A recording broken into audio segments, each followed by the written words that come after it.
गोविंदाय कृष्णाय गोविंदाय नमो नमः। वसुदेवं सुतं देवगुरुं कृष्णं वंदे जगद्गुरुं। जमनाथ को पूछो खा ले लो। अब अगली भगवान ने पंखों लगा भावना करो।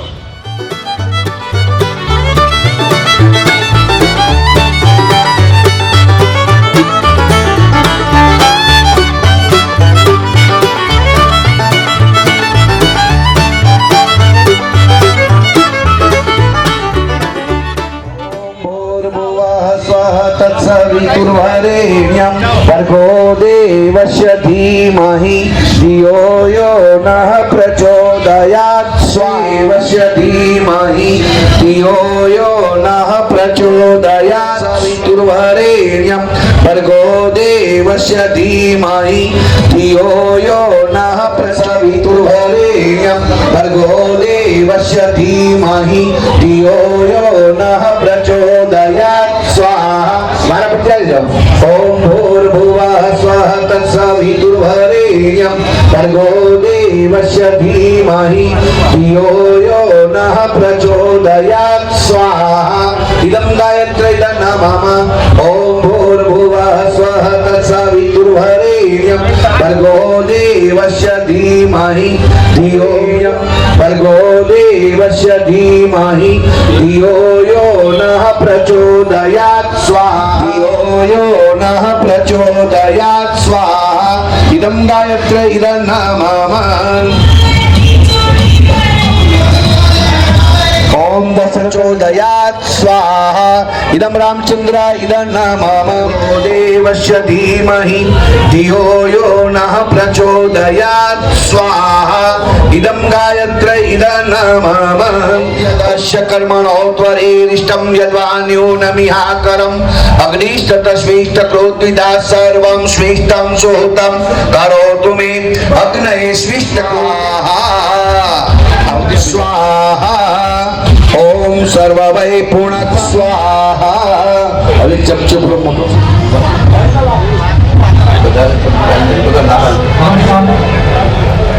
तभी थोड़ी तारीख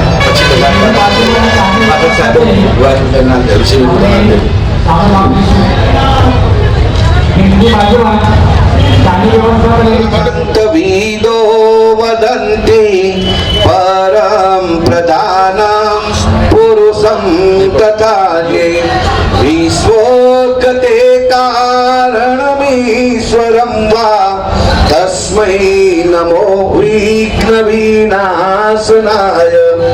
ओम यम ब्रह्मा वरुणेन्द्र रुद्र मरुतः स्तुवन्तु दिव्ये स्तवैः वेदे शान्दपदक्रमोपनिषदै गायन्ति यमसामगा। ध्यानावस्थित तद्गतेन मनसा पश्यन्ति यं योगिनो यस्यान्तं न विदुः सुरासुरगणा।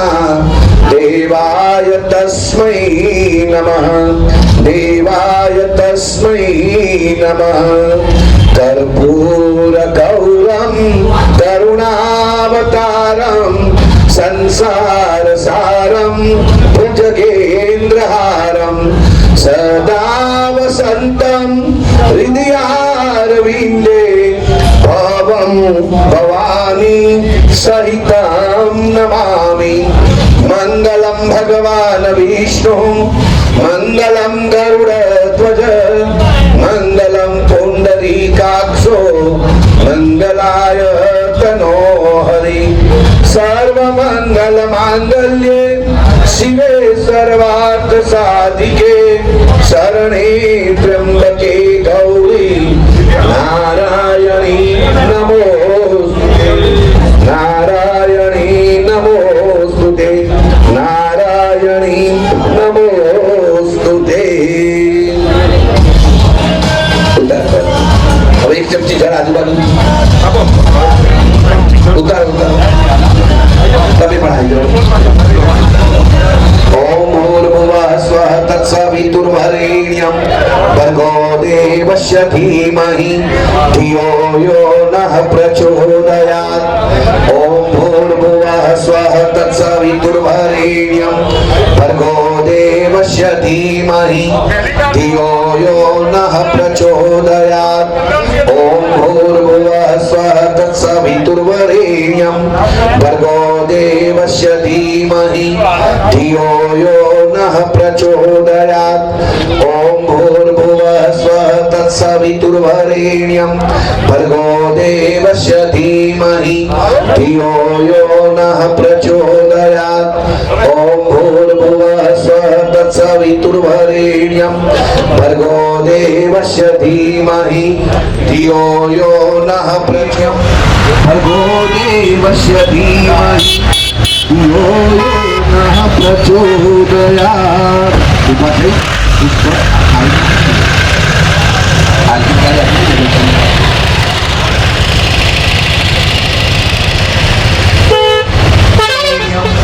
भर्गो देवस्य धीमहि धियो यो नः प्रचोदयात्।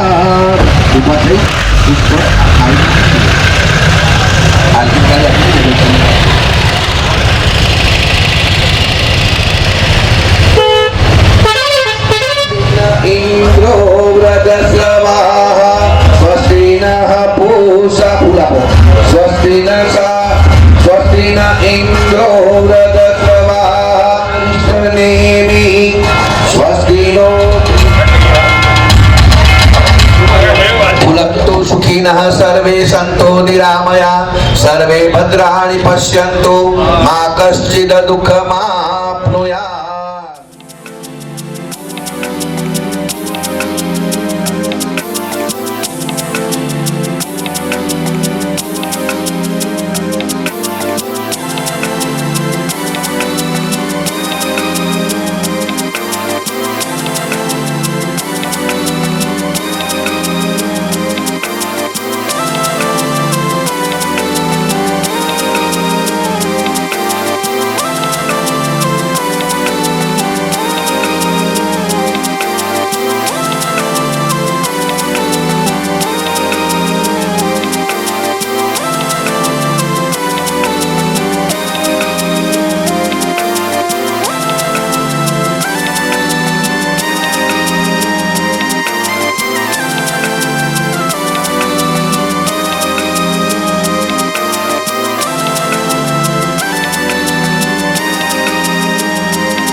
तन मन धन सर्वस्व समर्पित, तन मन धन सर्वस्व समर्पित, बने राम का धाम, भव्य राम का धाम।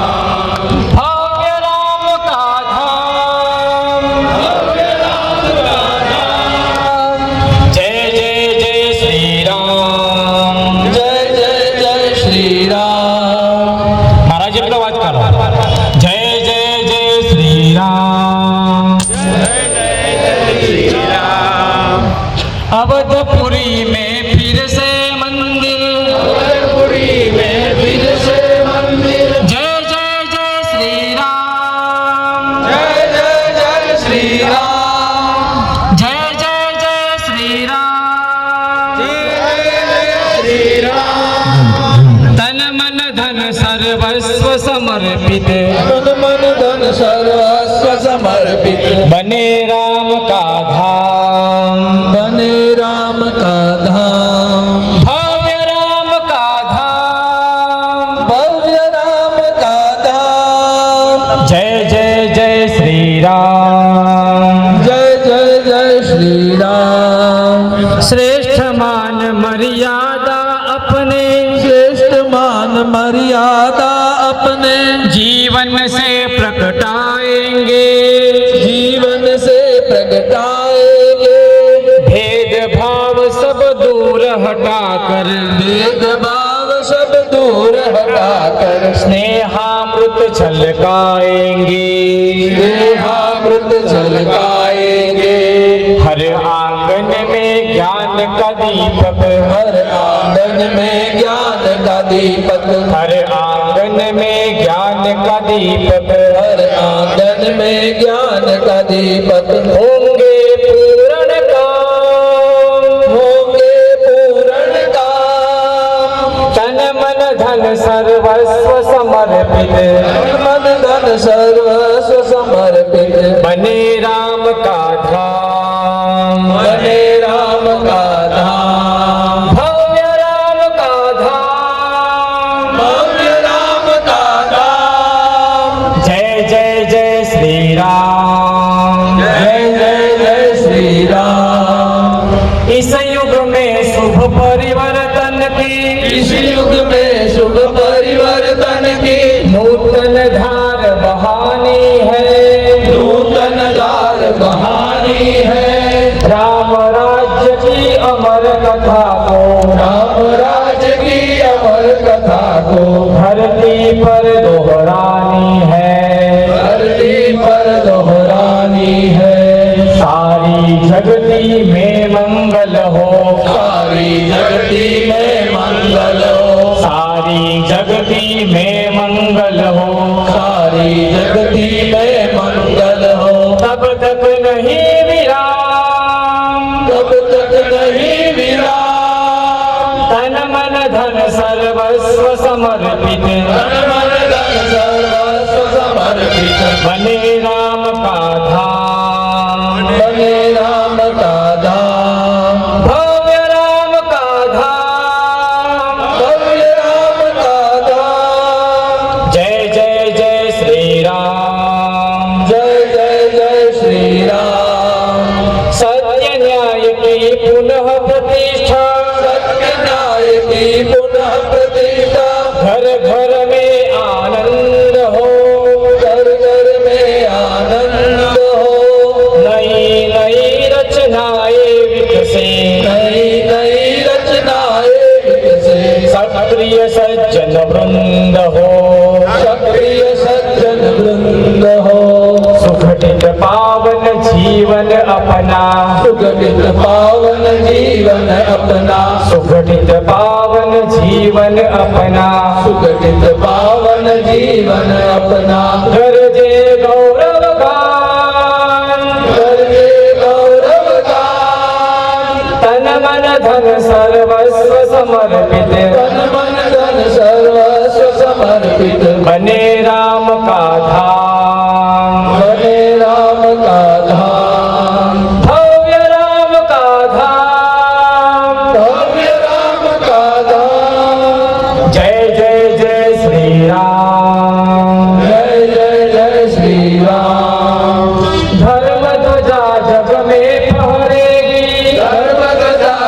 में बहरेगी, आतंकों का होगा अंत, आतंकों का होगा अंत। देव कृपा से दिव्य धरा में, देव कृपा से दिव्य धरा में आई अद्भुत शक्ति अनंत, आई अद्भुत शक्ति अनंत। कण कण में भगवान विराजे, कण कण में भगवान विराजे, कण कण में भगवान विराजे, कण कण में भगवान विराजे। रोम रोम में राम, रोम रोम में राम, तन मन धन सर्वस्व समर्पित, तन मन धन सर्वस्व समर्पित। बने राम का धाम, बने राम का धाम, भव्य राम का धाम। भव्य राम का धाम। जय जय जय श्री राम, जय जय जय श्री राम। अवधपुरी में फिर से मंदिर, अवधपुरी में फिर से मंदिर। जय जय जय श्री राम, जय जय जय श्री राम, जय जय जय श्री राम। जय जय जय श्री राम। तन मन धन सर्वस्व समर्पित, तन मन धन सर्वस्व समर्पित। बने राम का धाम, बने राम का धाम, भव्य राम का धाम। भव्य राम का धाम। जय जय जय श्री राम, जय जय जय श्री राम, जय जय जय श्री राम, जय जय जय श्री राम, जय जय जय श्री राम। जय जय जय श्री राम।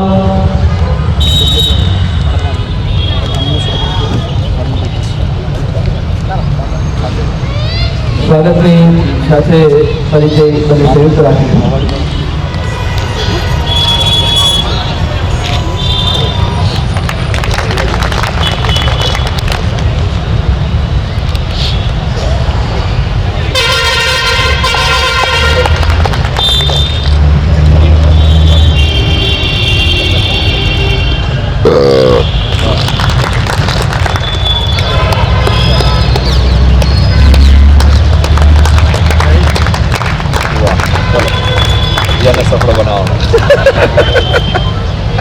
અભિયાન પ્રમુખ છે શ્રી રોમેશભાઈ પટેલ. અહીંયા વિસનગર નગરના અભિયાન પ્રમુખ છે શ્રી હર્ષદ. કાર્યક્રમને ગુરુ બાબા તથા મંચ પર ઉપસ્થિત અધિકારીગણ તથા આજે આ કાર્યક્રમમાં ઉપસ્થિત સર્વે મહેમાનશ્રીઓ, શ્રી રામ જન્મભૂમિ મંદિર નિર્માણ આ અભિયાન અંતર્ગત અયોધ્યામાં શ્રી રામ જન્મભૂમિ પર ભવ્ય મંદિર નિર્માણ માટે સંપૂર્ણ દેશભરમાં શ્રી રામ જન્મભૂમિ મંદિર નિર્માણ નિધિ સમર્પણ અભિયાન દ્વારા દેશભરમાં 5,25,000 ગામની અંદર આ અભિયાન ચાલવાનું છે. કુલ 13 કરોડ દેશભરના 13 કરોડ હિન્દુ પરિવારને આ અભિયાન અંતર્ગત સંપર્કની એક યોજના બની છે. અંદાજે એના જ ભાગરૂપે આજે અહીંયા વિસનગર જિલ્લાનું આ કાર્યાલયનું ઉદ્ઘાટન સમારોહ રાખેલો છે. વિસનગર 1964 एक संतों का एक वय था, एक दर्द निकल गया जो संस्कृत का शब्द बना. कहते हैं हिंदुत्व सौ करा सर्वे. एक सिर्फ कहने के लिए ये एक छोटा सा संस्कृत का शब्द है. ना हिंदू पतितो भवे इसका इतिहास सिर्फ इतना भर नहीं है कि इस देश में मुसलमान आए या ईसाई आए। बहुत पुराना दर्द है, बहुत पुराना व्यथा है। हिंदू धर्म में दो कमियां हैं, दो कमजोरी है जो भयानक कैंसर के रोग की तरह इसे जकड़ रखा है और अभी तक जकड़ा हुआ है। यदि जकड़ा हुआ नहीं रहता तो विश्व हिंदू परिषद के कार्यकर्ताओं को यह मंत्र कतई न दिया जाता कि मम मंत्र हिंदू रक्षा। यह कभी नहीं कहा जाता मम दीक्षा हिंदू रक्षा, मम मंत्र समंता। ये दो कमजोरी क्या है यह देखना पड़ेगा। जो हजारों वर्षों से जकड़ा हुआ है और आज भी जस की तरह है, वह दो कमजोरी है। एक है वर्ण व्यवस्था और दूसरा है बहुदेववादी। क्या पहचान है हिंदुओं का पूरे विश्व में? पूरे विश्व में जब हिंदुओं को देखा जाता है, जब हिंदुओं की तरफ दृष्टि जाता है, तो आपकी पहचान ज्ञान के रूप में नहीं है, आपकी पहचान बहुदेववादियों के रूप में।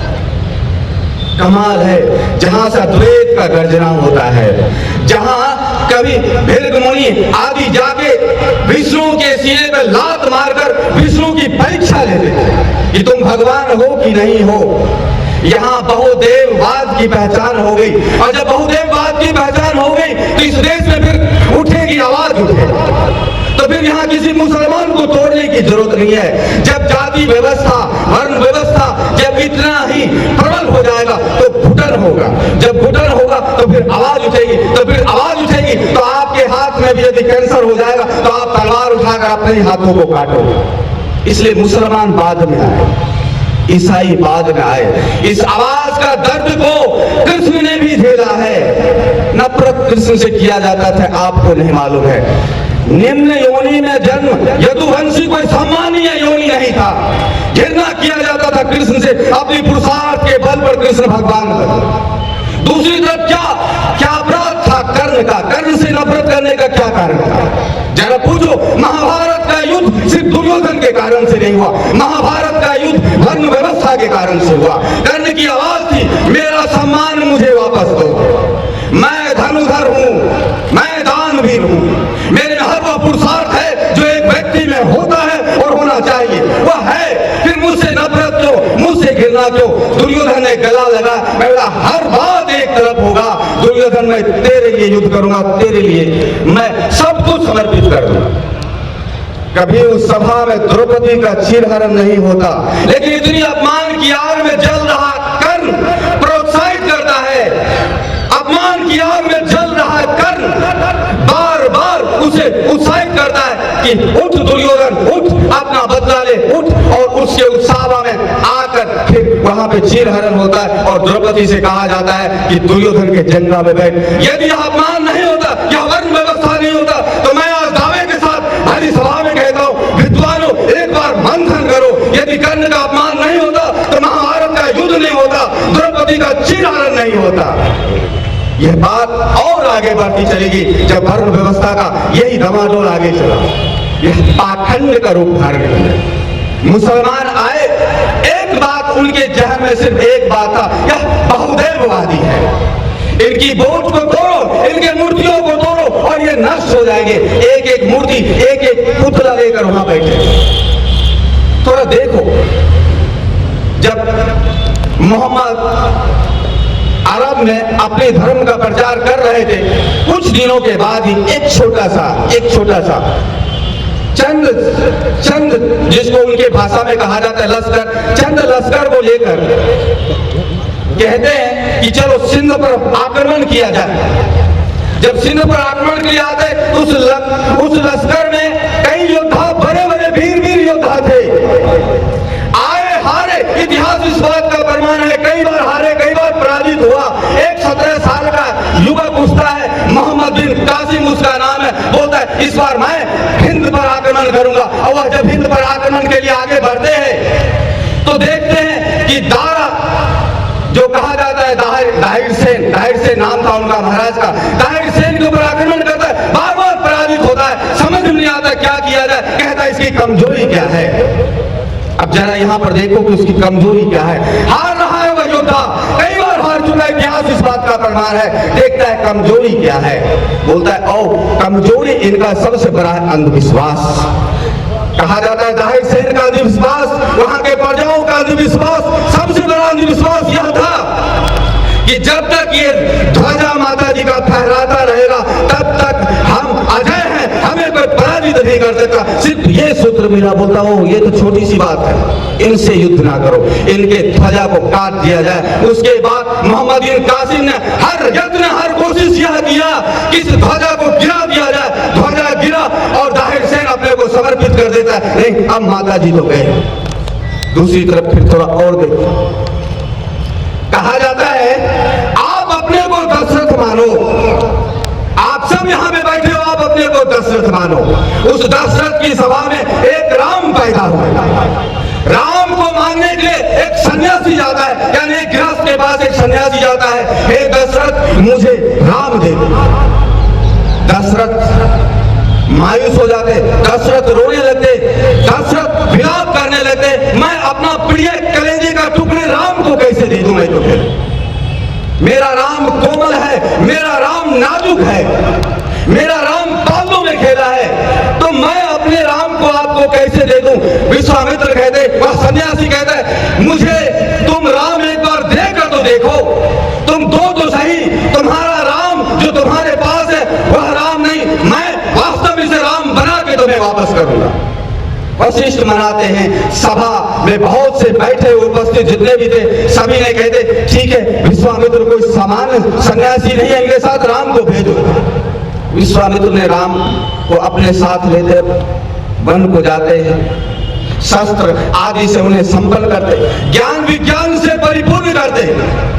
जिस धनुष को कोई उठा नहीं सकता था, उस धनुष को उठाने में भी एक विज्ञान था जिसको विश्वामित्र ने राम को सिखाया। धनुष को खंडित करते, विश्व में उनका जय जयकार होता है, फिर उस राम को दशरथ को वापस करते। ये याद रखो कि वह सन्यासी राम को लेकर गया और वह राम पुनः गृहस्थ को वापस करता है। लो अब इस राम को लो। वह राम कैसा था? वह राम ऐसा था जब वन में जाता है, बड़ा गजब है, इतिहास में ऐसा प्रमाण कभी नहीं मिलेगा। कहा जाता है कि राम मंदिर जब बनाया जाता है, क्या हिंदुओं पर कोई एहसान नहीं है? राम मंदिर जब बनाया जाता है, यह विश्व पर एहसान किया जा रहा है। जब आने वाला पीढ़ी में और या विश्व के किसी कोने में जब यह पूछा जाएगा कि सबसे पहले किसी प्राचीन सभ्यता में कोई है तो उसका प्रतीक क्या है, क्या जवाब होगा विश्व के लोगों के लिए? इसलिए मुसलमान के लिए भी गर्व की बात है, वो ईसाइयों के लिए गर्व की बात है, यह विश्व के पुराण शोधकर्ताओं के लिए गर्व की बात है। जहाँ 4000 वर्षों में सब उलझा हुआ है, वहाँ 9 लाख वर्ष का इतिहास की वहाँ प्रतिष्ठान किया जाता है। इसलिए सिर्फ हिंदुओं का सम्मान की बात नहीं है। कब से मानव सभ्यता पूर्ण विकसित हो चुका था, इसका प्रमाण राम के इतिहास से मिलता है। इससे पहले राम से पहले दुनिया के किसी भी कोने में ढूंढ लो, कितना भी शोध कर लो, इतनी व्यवस्थित, इतनी सुसंस्कारित सभ्यता कहीं पर नहीं देखा गया। 500 वर्ष, 1000 वर्ष, 1500 वर्ष, ज्यादा से ज्यादा 2000 वर्ष, उसके आगे आज तक मानव सभ्यता को देखा नहीं गया। लेकिन 9 लाख वर्षों का यह राम पूरे विश्व को दे रहा है, देख रहा है, एक आवाज दे रहा है। और हिंदू उनके ऊपर एक बहुत बड़ा एहसान कर रहा है, अपनी मंदिर ना बनाकर। इनको एक पुराना संस्कार से देखो, मानव ने कब विकसित किया था, मानव कब अपने विकास के चरम सीमाओं को छुआ था। वह एक आदि, एक आरंभ, एक शुरुआत दे रहा है कि देखो, यदि इतिहास को फिर से देखा जाए, पुरातत्व विभाग वाला यदि फिर से अनुसंधान किया जाए तो फिर कम से कम 9 लाख वर्ष से तो अध्ययन जरूर करना पड़ेगा। तो जब कहते हैं कि विश्वामित्र ने जब राम को वापस दिया, राम को वापस देने का एक बार फिर मतलब समझ लो। एक गिरफ्त से उसका कलेजे का टुकड़ा, उसका लाल जिसको उसने अपने खून से सींचा, उस माँ जिसने अपने 9 महीने गर्भ में रखा, उसको एक सन्यासी लेकर जाता है अपने आश्रम में, उसे परिपूर्ण करता है, शिक्षा दीक्षा से संपन्न करता है, फिर उस राम को वापस करता है। और जब उसी राम को फिर वनवास मिलता है तो फिर दूसरा उदाहरण विश्व में कभी नहीं मिलता है। बड़ा गजब हो गया है कि दूसरा उदाहरण विश्व में इसलिए नहीं मिलता है कि जिसे असहाय समझा जाए, इससे बड़ा आदर्श और कहां से लाओगे कि एक वन वन नंगा पैर भटकने वाला वह राम, जब सीता हरण होता है तो चंद बंदरों को एकत्रित किया जाता है, भालुओं को एकत्रित किया जाता है। बड़ा गजब है। आप लोग सोचते हो कि धर्म की प्रचार किस तरीके से किया? कोई अच्छे व्यक्ति नहीं है हमारे पास, कोई दान देने वाला नहीं है, कोई मेरी बात को सुनता नहीं है। जरा राम को देखो तो सही, भाषा का ज्ञान भी नहीं होगा, उन बंदरों से कैसे राम संवाद करते होंगे? कोई कहीं उचक के जाता होगा, कोई कहीं उचक के जाता होगा। वह राम समझो कि जो भाषा विहीन थे, जिनमें संस्कारता था या नहीं था, जो वनवासी थे, जो जंगल में थे, उनको एकत्रित करके एक सेना बना लिया और विश्व के सबसे शक्तिमान रावण के खिलाफ युद्ध की आवाज को बुलंद करते हुआ। बड़ा गजब है। 100 करोड़ हिंदू, हंसी आता है, 100 करोड़ हिंदू। और जब राम को देखता हूं, एक अकेला राम, जब उस राम को देखता हूं तो किसी को भी एकत्रित कर रहे, किसी को भी अपने में शामिल कर लेते और कहते बस चलो। कोई प्रश्न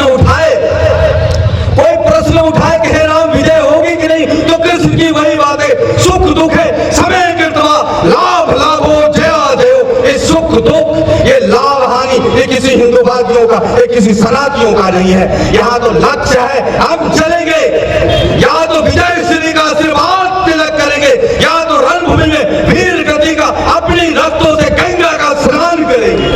तो राम वहां से चल पड़ते, और जब राम वहां से चलते तो दूसरा सबसे बड़ा पुरुषार्थ मिलता है। बड़ा ही गजब होता है, तोड़ मरोड़ करके पेश किया जाता है। देखो तो सही कैसा गजब हो। समुंदर इस बात का प्रतीक है कि एक असंभव सा कार्य बहुत बड़ा, इसको थोड़ा अपने मंथन करो, थोड़ा विचार करके देखो। समुंदर सिर्फ इस बात का प्रतीक है कि उस तट पे जाना है, बीच में समुंदर है, एक तूफान की तरह गर्जना करता है, और राम चंद वनवासियों के साथ एक धनुष बाण के साथ इस तट पे खड़े, उस तट पे जाना है। थोड़ा सा मुसीबत हिंदुओं को आता नहीं, या दुनिया का कोई भी व्यक्ति राम को आदर्श बना सकता है कि किसी के सामने भी लक्ष्य असंभव सा दिखे तो राम को याद करे। समुंदर जैसा असंभव वहां पे खड़ा है, इतिहास में दूसरा उदाहरण ढूंढे नहीं मिलेगा। सबसे बड़ी बात यह भी देखो कि कहां नासिक है और कहां रामेश्वरम। इतनी दूर तक इस बात का पता लगाना कि हमें किस रास्ते से लंका तक जाना है, यह कार्य को देखो। और जब वहां पे आते इस कार्य को भी देखो कि सामने समुंदर है। जब सामने समुंदर है तो पार कैसे उतरा जाए? राम कहते ठहरो। जब इस बात का पता लगा लिया कि लंका तक जाने का समुंदर में सबसे नजदीक का रास्ता कैसा है, इस बात का भी पता लगा लिया जाएगा कि लंका को पार कैसे किया जाए। तो इस बात का पता लगाए राम, लंका को पार करके दिखाया। आज भी सेतु प्रमाण है इस बात का। इससे बड़ा पुरुषार्थ और इससे बड़ा असंभव को संभव करने का उदाहरण फिर कहीं और नहीं मिलता। ऐसा पुरुषार्थवादी राम जब पुनः आपके झोली में गया तो फिर टुकड़े हो गए। वह राम अब बन गए भगवान। बड़ा गजब हो गया। जब राम भगवान बन गए तो फिर हिंदू क्यों ना कमजोर होगा? फिर किसको आदर्श बनाओगे आप? वह राम कहां गया जो अकेला अपने बल पर उस चंद लोगों को संगठित करके रावण जैसा योद्धा को पराजित कर सकता था? अब तो बात ये हो गई, हम तो सामान्य सा प्राणी है, वह तो भगवान के अवतार है। ये कितना गजब लगता है ये बात। जब कह दोगे भगवान राम भगवान थे, जब यह कह दोगे तो यह सबसे बड़ा श्राप हो जाएगा। सबसे बड़ा श्राप कैसे हो जाएगा? क्योंकि इतना बड़ा काम राम ने किया है, इसका दो रूप देखो।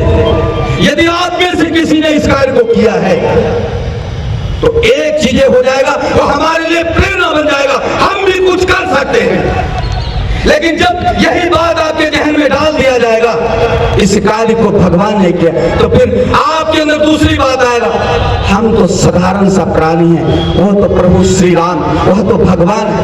भगवान है तो वो कुछ भी कर सकते हो, समुद्र में पुल बना ले, वो चंद वनवासियों को एकत्रित कर ले, रावण को मार दे, कुछ भी कर ले। इसलिए राम जब भगवान बने उसी क्षण से मैं दावे के साथ कहता हूं, उसी क्षण से हिंदू कमजोर होना चालू हो गया। कारण क्योंकि आदर्श किसे बनाओगे, वह राम कहा गया जो विश्वामित्र ने आपको लौटाया था। इसलिए आज विश्वामित्र खड़ा हो जाए तो आपसे पुनः कहेंगे, मुझे मेरा पुरुषार्थवादी राम पुनः हे दशरथ वापस कर दो। मुझे वह भगवान वाला राम नहीं चाहिए, मुझे वह वनवासी पुरुषार्थ वाला राम चाहिए जो फिर से समुद्र में फिर से पुल बना सके, फिर से रावण जैसा समर्थवान कोई राजा हो, महाराजा हो, पतित हो, हम फिर से उस पर विजय प्राप्त कर सकते। लेकिन यह तब होगा जब विश्वामित्र का वापस लौटाया हुआ राम हो, वह राम जिसको आपने धारण किया है, जो यहाँ प्रचारित किया गया है, जिसके हिंदुओं के जहन में जो घूम रहा है, उस राम से बड़ा कार्य नहीं हो सकता। इसको देखा गया, इसको देखा गया। तो थोड़ा आगे बढ़ो। जब भारत में मुसलमान आए, जब भारत में मुसलमान आए तो दो व्यक्ति को चुना जाए इसमें। पाखंड का रूप, जब आप सत्य से असत्य के रास्ते पर चल पड़ोगे, जो यथार्थ है उसको तोड़ दोगे। यह बात मैं सिर्फ इतना ही नहीं कह रहा हूं, डॉक्टर हेडगेवार का भी ये बैठा था, ये दर्द था। जब वो महाराष्ट्र में छत्रपति शिवाजी के किला में गए थे तो छत्रपति शिवाजी का एक स्वरूप को, एक रूप को देखते, एक फोटो में चित्र को देखते, क्या देखते हैं? मां पार्वती के गर्भ में छत्रपति शिवाजी पल रहे। डॉक्टर हेडगेवार वहां से कहता है ये फोटो नहीं रहना चाहिए, इस फोटो को हटा दो। क्यों ना हटाया जाए उस फोटो को? मैं जब बहुत वर्षों पहले सुभाष चंद्र बोस का जब जीवन चरित्र को पढ़ रहा था, एक जीवन चरित्र हमारे हाथों में आया। उस जीवन चरित्र को जब मैं पढ़ रहा था तो उसमें साफ लिखा था कि सुभाष चंद्र बोस दुर्गा के अवतार है। अब जब सुभाष चंद्र बोस दुर्गा के अवतार हो जाए, जब छत्रपति शिवाजी मां पार्वती का पुत्र हो जाए, तो फिर हमें आशावादी होना चाहिए। फिर हमें उस मुसलमान की तरह, उस इस्लाम की तरह, उस यहूदी की तरह, उस ईसाई की तरह सातवें आसमान की तरफ देखना चाहिए। हे भगवान, किसी अवतारी को भेजो, हम लोग असहाय हैं, हम लोग नपुंसक हैं, हमारी रक्षा आप करो। आदर्श तो भगवान बन जाता है। इसलिए देखना पड़ेगा, जब आदर्श भगवान बनता है तो फिर पाखंड का रूप धारण कर लेता है। जब यहाँ पर इस्लाम आए, थोड़ा और दिन व्यतीत होता गया, तो मैं फिर आज आपको पुनः याद दिला देता हूँ। इस देश में दो व्यक्ति हुए, एक महात्मा गांधी और एक मोहम्मद जिन्ना। यह दो व्यक्ति हुए, दोनों गुजरात के थे और दोनों ही काठियावाड़ के थे। दोनों व्यक्ति में क्या था? एक बात देखो, पाखंड का रूप जब धारण किया, जब गांधी भी नहीं बने थे। थोड़ा विचार करो, महात्मा गांधी ने सिर्फ एक बात का बोला था कि मुझे विदेश जाना है अध्ययन करने के लिए। उनके समाज के लोगों ने बहिष्कृत कर दिया, त्याग दिया। नहीं, त्यागने का कारण क्या था? खान पान व्यवस्थित विदेश जाना त्यागने का कारण वह धर्म तो कतई नहीं था। मैं आपसे पूछता हूँ, कौन सा ऋषि मुनि कहते हैं कि आपके खान पान और आपकी व्यवस्था इसको धर्म कहा जाता है? यदि ठीक से इतिहास को देखो, ठीक से पहलुओं को पढ़ो, तब पता चलेगा। आपके धरती को बार बार कहा गया यह भारत ज्ञानियों की धरती है। यदि आप में से मैं किसी को अमेरिका भेजूं, आप में से मैं किसी को फ्रांस भेजूं, तो वहां क्या प्रचार करोगे? और मैं आपसे पूछता हूं, जब विवेकानंद गए थे तो उनका क्या प्रचार हुआ? इसलिए दो पहलुओं को देखो। कब है इसलिए अपना कुछ ऐसे सेट करो। तो वहां पे एक शब्दों में सीधा वहां पे ये देखा कि महात्मा गांधी को वहां पे निकाला गया सिर्फ पाखंड की वजह से। दूसरा, मोहम्मद जिन्ना का 3 पीढ़ी पहले कहा गया कि भाई ये तो वो बोलता है व्यापार के लिए उन्होंने अपना धर्म बदल लिया। उनके 3 पीढ़ी पहले तो व्यापार के लिए जब धर्म बदला तो काठियावाड़ में एक आवाज फिर उठा था। वहां भी यह कहा गया था कि भाई किस लिए व्यापार बदले, क्योंकि हमारे धर्म में यह सब चीजें नहीं है। वह बदले और उनके विषय में ठीक तरीके से अध्ययन किया जाए तो कहते वो कभी क्षत्रिय थे। क्षत्रियों में कहा जाता है, तो और कहीं कहीं कोई बोलता है तो कहा जाता है रघुवंशी थे। वो चले गए, और जब वो चले गए तो फिर वही है, वही बात वहां पे पुनः लागू हो जाता है जो 1964 में जब बात का उद्बोधन हुआ, हिंदुत्व जब वहां पे उद्बोधन हुआ, हिंदुत्व 100 सर्वे, यह बात तो नहीं हुई। जब ये बात नहीं हुई तो 3 पीढ़ी तक आप रिसर्च करो, 3 पीढ़ी तक जो नाम अपना छुपाता रहा, कभी हिंदू बनता रहा, कभी मुसलमान बनता रहा, आज उसी पाखंड के वजह से, मैं यह बार बार कहूंगा, पाखंड के वजह से पाकिस्तान बना, ना कि मुसलमान के वजह से बना। वह जिन्ना वह मुसलमान के वजह से नहीं, यदि जिन्ना में वह पाखंड की बातें नहीं होती तो मैं दावे के साथ कहता हूं, जो मांग कर रहा था पाकिस्तान का अलग से, यदि यहाँ पाखंड के वजह से यदि वो इस्लाम में जाते नहीं तो फिर दूसरा कोई मुसलमान में ऐसा कोई नेता नहीं था, ऐसा कोई नेता नहीं था जो फिर पाकिस्तान की पक्षधारी करे, वो अलग हुए गए। इसलिए फिर मैं वही कर, इस वर्ण व्यवस्था के कारण ही पाकिस्तान बना, ना कि मुसलमान की वजह से पाकिस्तान बना। इसको ठीक से अध्ययन करो। इसी बात को देखा मैं फिर से एक बार याद दिला देना चाहता हूँ, 1964 का कोई सामान्य घटना नहीं है। आप लोगों ने शायद नाम नहीं सुना होगा। 1964 में मुंबई में एक आश्रम था। मैं इस बात को कहकर अपनी वाणी को विराम दूंगा। 1964 में मुंबई में एक आश्रम था, उस आश्रम का नाम था संदीप निसाधनालय, और उस आश्रम का जो आचार्य थे, जो गुरु थे, उनका नाम था स्वामी चिन्मयानंद सरस्वती। वह स्वामी शिवानंद जी के शिष्य थे, और मैं इसलिए कह रहा हूं क्योंकि हमारे वह दादा गुरु लगते थे। उस चिन्मयानंद स्वामी जी के परंपरा में, तीसरे परंपरा में मैं आता हूं, तो उस स्वामी चिन्मयानंद जी ने वहां पर इस बात को लेकर कई लोगों को एकत्रित किया, और जब एकत्रित किया तो अपनी व्यथा को व्यक्त करते हैं। आखिर हिंदुओं की कमजोरी क्या है, पहले यहाँ पे देखो क्या कमजोरी है। सबसे बड़ी कमजोरी है वर्ण व्यवस्था, जो हमें टोले जा रहा है। इसको फिर से देखोगे, मैं ज्यादा लंबा नहीं करना चाहता हूं, लेकिन फिर भी कुछ बात कहना पड़ेगा। बुद्ध बौद्ध धर्म क्यों बना? मैं प्रश्न पूछूंगा, क्या इस्लाम के वजह से बौद्ध धर्म क्यों बना? एक कारण बहुदेववादी और वर्ण व्यवस्था के कारण। मैं फिर पूछूंगा, जैन धर्म क्यों बना? यही वर्ण व्यवस्था के कारण। मैं फिर पूछूंगा, सिख धर्म क्यों बना? यही वर्ण व्यवस्था के कारण। ये देखना पड़ेगा। तो उस सन्यासी ने अपना व्यथा व्यक्त किया, फिर बोला क्या है इसके पीछे, क्या कार्य किया जाए? तो फिर कहा गया सबसे पहले तो एक ऐसा संगठन का स्थापना किया जाए जो धर्म से ऊपर। તરફથી 2 લાખ રૂપિયા મળેલ છે। 1,25,000 રૂપિયા ડોક્ટર આશાબેન પટેલ, ધારાસભ્ય શ્રી ઊંઝા, એમના તરફથી આપણને આ મંદિર નિર્માણ। તો રામ આપણા હૃદયમાં વસે છે, પરંતુ આ વિસનગર જિલ્લાના અભિયાનમાં કેવા પ્રકારે રામનું કામ કરીશું, આ વિસનગર જિલ્લાના લોકોની ધ્વનિ સાથે આપણે જરા बतावी दઈએ કે રામનું કામ કેવું થશે।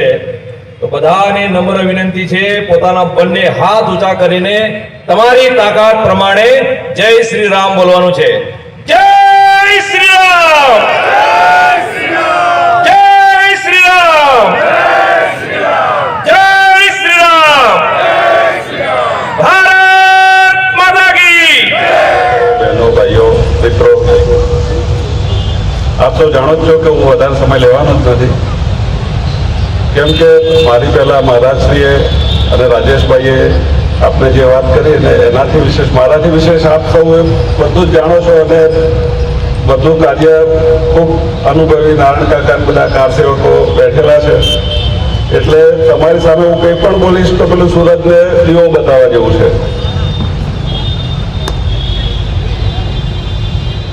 રામ મંદિર એ કોઈ ધર્મનું પ્રતીક નથી, પણ એ રાષ્ટ્રનું પ્રતીક છે।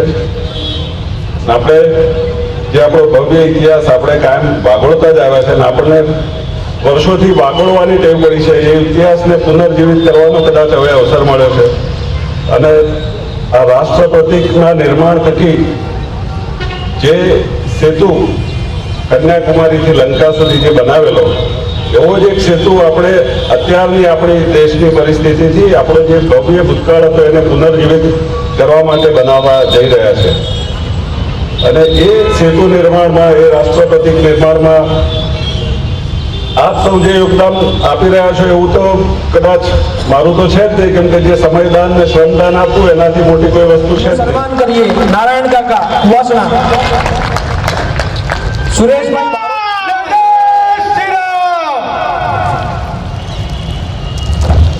એમના પછી બકુલભાઈ દાવડા,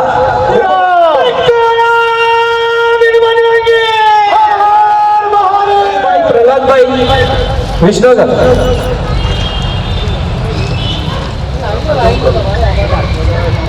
સ્વર્ગસ્થ વિનોદભાઈ જમનાનાથ દરિયાનાથ ગણપતિ. જય શ્રી રામ. જય શ્રી રામ.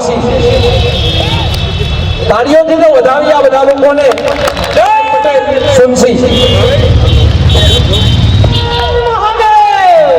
પટેલ વિષ્ણુભાઈ બાબુલાલ કુવાસણા. જય શ્રી રામ. પ્રભુદાસ હરિભાઈ કુવાસણા. ચૌધરી પાકરપુર.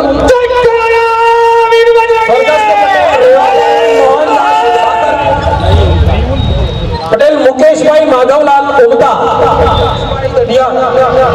સુરેશભાઈ ચૌધરી ટટિયાળ ગાગરેટ. સ્વર્ગસ્થ દેવચંદભાઈ પટેલ. પટેલ કમલેશભાઈ અમિતાલાલ વિસનગર શહેર. પટેલ અમૃતભાઈ માધવલાલ વિસનગર.